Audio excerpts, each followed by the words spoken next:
Buenas tardes, soy Eina Galmés, educadora físico-deportiva, profesora de la Universidad de les Illes Balears e investigadora en el IDISBA, y hoy vengo a presentarles el proyecto con el título Eficacia de diferentes modalidades de ejercicio físico sobre el control glucémico en personas con prediabetes. Antes de empezar, me gustaría dar las gracias a la RAMIP por darme la oportunidad de compartir con ustedes estos resultados. La diabetes mellitus tipo 2 es una enfermedad crónica que se caracteriza por una resistencia a la insulina y una disfunción en las células beta-pancreáticas que provoca un aumento en los niveles de glucosa en sangre. Esta enfermedad crónica tiene múltiples comorbilidades asociadas y conlleva un gasto económico importante tanto para los sistemas de salud como para las sociedades y los sujetos que las padecen. Además, la diabetes tipo 2 tiene una influencia importante de las desigualdades sociales. La prediabetes es un estadio previo a la diabetes tipo 2 que se caracteriza por unos niveles de glucosa en sangre elevados que no llegan a niveles diagnósticos de diabetes tipo 2, pero sí están por encima de los niveles recomendados. De acuerdo con la Asociación Americana de Diabetes, se considera prediabetes una glucosa basal en ayunas de entre 100 y 125 miligramos por decilitro. A nivel mundial, la prevalencia de la diabetes es del 7,5%, pero en España duplicamos esta tasa. En España se calcula que la prediabetes la sufre un 14% de la población. ¿Por qué es importante que hablemos de prediabetes? Porque hemos dicho que es el estadio previo a desarrollar una enfermedad crónica y la tasa de conversión a diabetes tipo 2 de las personas con prediabetes es del 70%. Esta tasa tiene una conversión anual de entre el 5 y el 10%. Con cambios en los estilos de vida basados en más actividad física, menos sedentarismo y mejor calidad en la dieta, podemos revertir esta alteración en la glucosa volviendo a estadios de normoglucemia y preveniendo el desarrollo de una enfermedad crónica. En 2023, el grupo de investigación en el que trabajo realizamos un metaanálisis para determinar cuál era el rol del ejercicio físico en el control glucémico de personas que ya tenían prediabetes. Y estas son algunas de las limitaciones que se detectaron. No siempre se comparaba una intervención de ejercicio con un grupo control. Cuando sí se comparaba con un grupo control, no siempre se comparaban diversas intervenciones entre sí. Por ejemplo, en 2023 no había ningún estudio publicado que comparara una intervención de ejercicio aeróbico con un ejercicio de alta intensidad. La duración de las intervenciones era muy variada, desde pocas semanas a años de intervención. Y las sesiones de entrenamiento durante las intervenciones también eran muy variadas en cuanto a intensidad, duración de los entrenamientos, frecuencia de los entrenamientos, entre otras. Además, la muestra de los estudios era normalmente pequeña, había muchos estudios con pocas muestras y los resultados sobre las variables glucémicas eran inconsistentes. Por todo ello, decidimos diseñar un estudio con el objetivo de comparar la eficacia de 3 modalidades de ejercicio físico sobre la glucosa en personas que ya tuvieran prediabetes y sobrepeso u obesidad. Para ello diseñamos un ensayo clínico, controlado, aleatorizado, paralelo, con un total de 81 participantes aleatorizados en 4 grupos de intervención. Estos participantes realizaban ejercicio 3 días a la semana y eran sesiones de entre 30 y 60 minutos. Para el diseño de la intervención se siguió con las recomendaciones de la OMS. La OMS recomienda realizar actividad física de intensidad moderada entre 150 y 300 minutos a la semana, por lo que los grupos que realizaban una intervención moderada realizaban 3 sesiones de 1 hora a la semana. En cambio, para el grupo que realizaba actividad física vigorosa se seguían con las recomendaciones de la OMS y hacían 30 minutos de actividad física. El primer grupo de intervención era el de ejercicio aeróbico. Realizaba actividad física a una intensidad moderada, entre el 65 y el 75% de la frecuencia cardíaca máxima, y los ejercicios que realizaba eran principalmente caminar.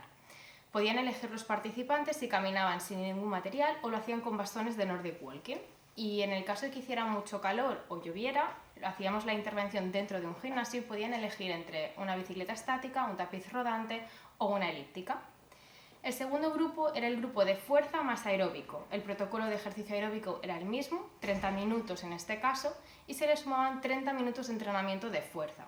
El entrenamiento de fuerza se realizaba en un gimnasio, se hacían ejercicios que implicaran grandes grupos musculares, y tanto de miembros superiores como de miembros inferiores, y se hacía también a intensidad moderada, entre el 50 y el 75% de una repetición máxima. Empezamos con ejercicios en máquinas para que el peso fuera guiado y tuvieran menos riesgo de lesión, y fuimos haciendo una progresión hacia pesos libres que implican más implicación de los músculos estabilizadores. El tercer grupo de intervención era el grupo de HIIT, que son las siglas en inglés de un entrenamiento interválico de alta intensidad. Los entrenamientos se realizaban por encima del 85% de la frecuencia cardíaca máxima y eran ejercicios muy intensos combinando un momento muy intenso con un momento de descanso activo. Un ejemplo podría ser 30 segundos de sentadillas seguidos de 30 segundos, por ejemplo, de desplazamientos laterales, un paso a un lado, volver al centro, un paso al otro, volver al centro. El siguiente bloque vendría inmediatamente después, por ejemplo, multisaltos, jumping jacks, saltando, abriendo brazos y piernas al mismo tiempo, 30 segundos y después 30 segundos más, por ejemplo, de pasos en V. Abrir delante los pies y volver a dar un paso hacia atrás para volver a juntar los pies.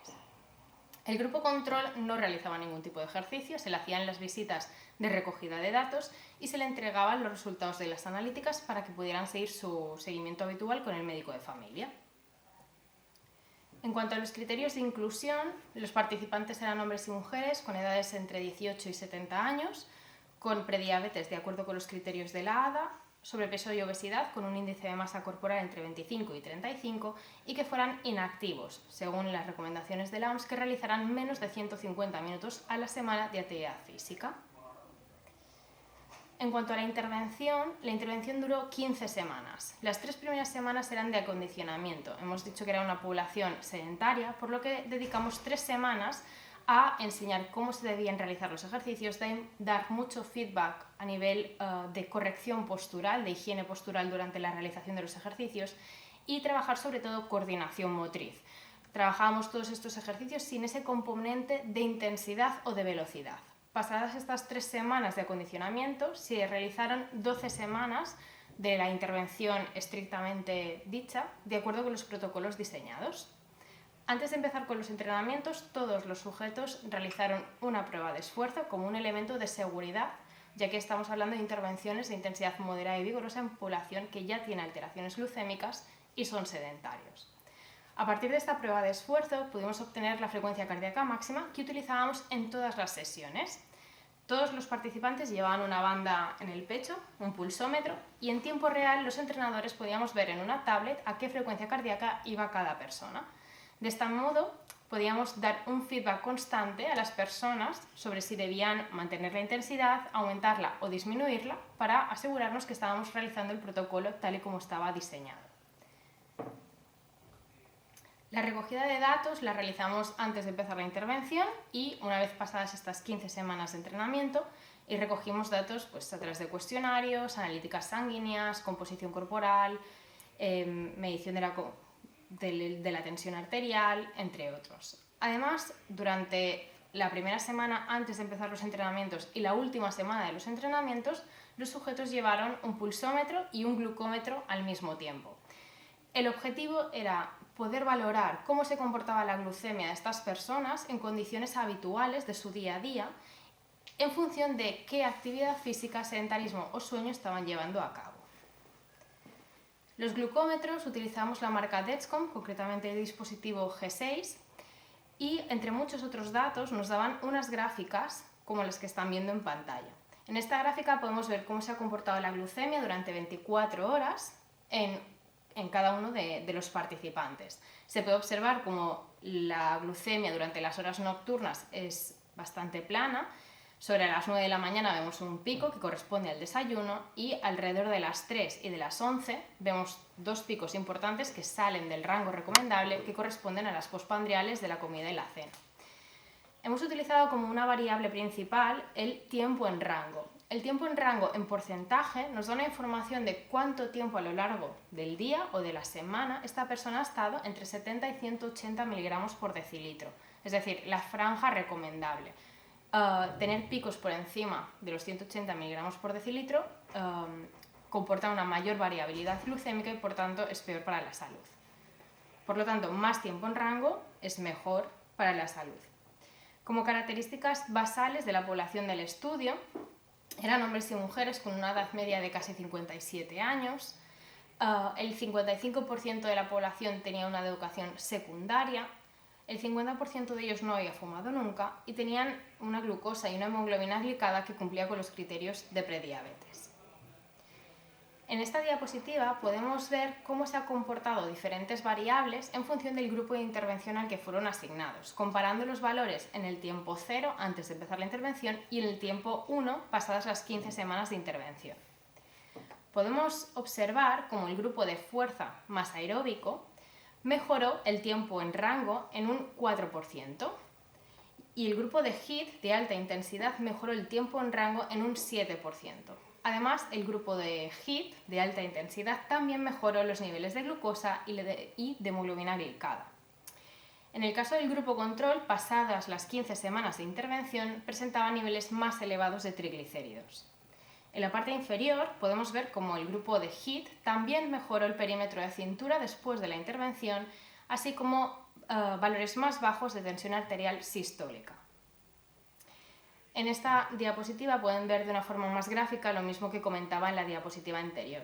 El grupo de fuerza más aeróbico en color naranja y el grupo de HIIT en color gris son los dos grupos que más tiempo en rango consiguen después de la intervención y también son los dos grupos que más bajan los niveles de glucosa en ayunas y hemoglobina glicosilada. En esta última tabla podemos ver la comparación de cada uno de los grupos de intervención con los otros grupos de intervención. Podemos ver cómo el grupo de fuerza más aeróbico, en comparación al grupo que solo realizaba ejercicio aeróbico, mejoraba la glucosa de manera significativa después de la intervención. En el caso del grupo de HIIT, vemos cómo realizar ejercicio de alta intensidad en comparación al ejercicio aeróbico mejoraba significativamente los niveles de glucosa. Al comparar el grupo de ejercicio aeróbico con el grupo control, el grupo de ejercicio aeróbico mejoraba más el colesterol HDL. Observamos estos efectos significativos de la intervención. Pensamos que la muestra no era suficientemente grande para poder detectar más efectos significativos. Como conclusiones, el presente estudio concluye que las intervenciones basadas en HIIT, en entrenamiento de alta intensidad y en ejercicio aeróbico combinado con fuerza, son estrategias efectivas para el control glucémico en personas sedentarias con prediabetes y sobrepeso u obesidad. Estos tipos de ejercicio presentan ventajas respecto del ejercicio aeróbico y de un grupo control que no realizaba ningún tipo de ejercicio, lo que resalta la importancia de personalizar las recomendaciones de ejercicio para optimizar la prevención de la diabetes tipo 2. La identificación de modalidades de ejercicio físico para el control glucémico podría contribuir significativamente a las estrategias de prevención de la diabetes tipo 2. Para terminar, me gustaría dar las gracias a todos los participantes del estudio que han hecho posible tener estos resultados hoy, a todo el equipo de investigación que hay detrás de este proyecto y, por supuesto, a la RAMIR por darme la oportunidad de compartir estos datos con ustedes. Muchas gracias.